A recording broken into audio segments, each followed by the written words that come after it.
রেগে সমর্থককে মারতে গেলেন হারিস রৌফ। বড় স্বপ্ন নিয়ে নবম টি-20 বিশ্বকাপের যাত্রা করেছিল পাকিস্তান, কিন্তু গত আসরের রানার আপরা এবার সুপার 8 জায়গা করতে পারেননি। দলের ব্যর্থতায় এমনিতেই মেজাজ ভালো নেই ক্রিকেটারদের, তার উপর রাস্তায় হারিস রৌফকে পেয়ে বাজে মন্তব্য করেন এক সমর্থক। তাতে রেগে গিয়ে ওই সমর্থককে মারতে যান পাক পেসার। পাশে থাকা স্ত্রী আটকানোর চেষ্টা করেও ব্যর্থ হন। এই ঘটনা নিয়ে পরবর্তী সামাজিক যোগাযোগ মাধ্যমে মুখ খুলেছেন রৌফ। টি-20 বিশ্বকাপে পাকিস্তানের বিদায় ঘণ্টা বেজে গেছে ইতোমধ্যে। দলের বেশিরভাগ সদস্য দেশে ফিরে গেছেন, তবে কয়েকজন এখনও বিমান ধরেননি।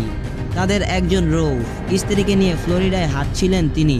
সে সময় পাকিস্তানের এক সমর্থক রৌফকে উদ্দেশ্য করে এমন কিছু বলেন যে মুহূর্তেই ক্ষিপ্ত হয়ে যান তিনি, তেড়ে যান মারতে। ক্ষুব্ধ রৌফকে প্রথমে আটকানোর চেষ্টা করেন তার স্ত্রী, লাভ হয়নি। স্ত্রীর হাত ছাড়িয়ে ওই সমর্থকের কাছে পৌঁছে যান।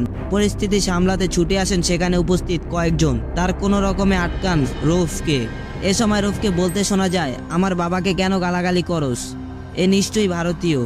সেই ক্রিকেট প্রেমী রৌফকে বলেন তিনি পাকিস্তান থেকেই এসেছেন। তা শোনার পর পাক বলার আবার বলতে শোনা যায়, পাকিস্তান থেকে এসেছিস, তাও তোর এরকম অবস্থা। বেশ কিছুক্ষণ চিৎকার করতে শোনা যায় রৌফকে। সবাই চেষ্টা করেও তাকে শান্ত করতে পারছিলেন না। যে ঘটনা ভিডিও ইতিমধ্যে সামাজিক যোগাযোগ মাধ্যমে ভাইরাল হয়েছে।